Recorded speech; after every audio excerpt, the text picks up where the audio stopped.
মাননীয় স্পিকারের কাছে উনি বিচার দিলেন। তো যেহেতু পয়েন্ট অফ অর্ডারে উনি বলেছেন, আমি উত্তর দেওয়ার সুযোগ পাই নাই। আমার প্রশ্ন হচ্ছে কি, উনি বিরোধিতা করবেন সরকারি দলের, কিন্তু উনি বিরোধিতা শুরু করছেন স্বতন্ত্র প্রার্থীর। এবং কি বিষয়ে বিরোধিতা, উনি তো আরো খুশি হওয়ার কথা যে আমরা আমাদের হিসাব দেওয়া শুরু করছি।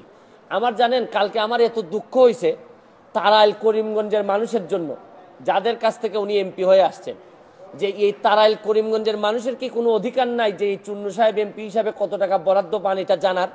মানে ওনার বক্তব্য ছিল যে কোনোভাবেই যেন আমি ফেসবুকে না জানাই যে কে কত টাকা পায়। আরে আপনি জানেন যে এইবার মাননীয় প্রধানমন্ত্রী জননেত্রী শেখ হাসিনা আমাদের সবাইকে শাড়ি দিয়েছেন এলাকায় বন্টন করার জন্য। এই শাড়ি কি আমি প্রধানমন্ত্রীর উপহার কি আমি বলবো না? মানে আমি কি এটা লুকাই রাখবো? লুকাই রেখে কি আমার কি এটাকে আমি বিক্রি করে দিব? তা আমি বুঝলাম না স্বচ্ছতার মধ্যে প্রবলেমটা কোথায়। আমি যদি স্বচ্ছ হইতে চাই, আমি যদি যে বরাদ্দ পাই এটা যদি আমি বলে দিতে চাই, বলি জনগণকে, তো এইখানের মধ্যে এমপি হিসাবে আমি অপরাধটা কি করলাম? আর আরেকটা জিনিস হচ্ছে কি, আমি বারবারই বলছি এমপি কিন্তু আমার পেশা না। আমার পেশা হচ্ছে কি বিং এ ব্যারিস্টার। আমি এখানে প্র্যাকটিস করি সুপ্রিম কোর্টের আইনজীবী হিসাবে। আর আমি কথা দিছি যে আমি এমপি হিসাবে একটা টাকা হারাম খাবো না, আমার রক্তের মধ্যে হারাম যাবে না। সুতরাং রাষ্ট্রের টাকা, জননেত্রী শেখ হাসিনার সরকারের টাকা, এটা যে টাকা আসবে এটা আমি সবার সামনে তুলে ধরবো। এখন আমার কেন জানি মনে হইতেছে যে মুজিবুল হক চুন্নু সাহেবের হয়তো আমি বলে দেওয়াতে সমস্যা হচ্ছে, যে উনার মনে হয় রাজনীতি করাটাই পেশা। এইটা থেকেই উনি সবকিছু নির্বাহ করেন কিনা আমার জানা নাই, কারণ উনার আলাদা কোনো পেশা থাকলে এটা নিয়ে উনি কোনো চিন্তা করতেন না।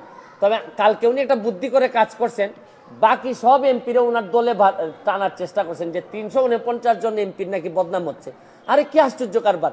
একটা মানুষ এমপি হওয়ার পর তার বরাদ্দ সে বলবে না যে আপনারা জনগণের এই বরাদ্দ আসছে, আপনারা আপনারটা ভাগ করে নেবেন?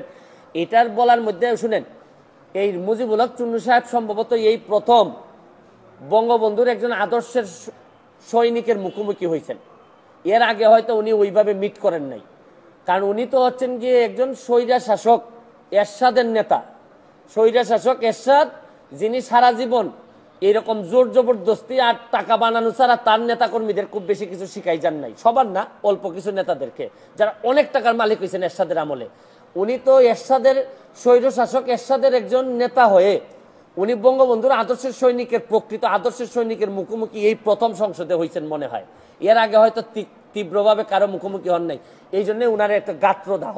আর এত গাত্রদাহ কিসের?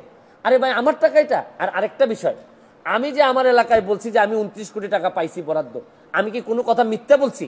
মিথ্যে বললে উনি আমার বিরুদ্ধে ব্যবস্থা নিক। আমি বলতে পারবো না, মানে আমি বরাদ্দ পাইছি এটা আমি বলতে পারবো না আমার এলাকায়, মানে কি আমি কি চুরি করতে চাই? মানে বিষয়টা যদি হইতো যে আমি এই টাকা পাই নাই, আমারে 25 কোটি টাকা দেওয়া হয়েছে রাস্তা বানানোর জন্য, এটা আমার বরাদ্দ, আমি বলে দিব কোথায় কোথায় রাস্তা হবে। আমাকে দেওয়া হয়েছে মসজিদ মন্দিরে টাকা দেওয়ার জন্য 2 কোটি, এটা আমার বরাদ্দ, আমার নামে আসবে, আমি এগুলা দিয়ে দিব কোথায় কোথায় বরাদ্দ হবে। টিআর কাবিকা আসছে আমার নামে, আমি দিব কোথায় কোথায় বরাদ্দ দিয়ে দিব। আমার শুধু নিশ্চিত করতে হবে এই টাকাটা যেন আমি এবং আমার পরিবার খেয়ে না ফেলে, বা আমার লোকজন যেন খেয়ে না ফেলে।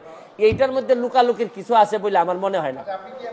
চুন্নু সাহেব, আমি আপনার একটা কথা বলি, এর চেয়ে বড় বড় সাহেবদের সাথে আমার দেখা হয়েছে, তাও আমার চরিত্র বদলায় নাই।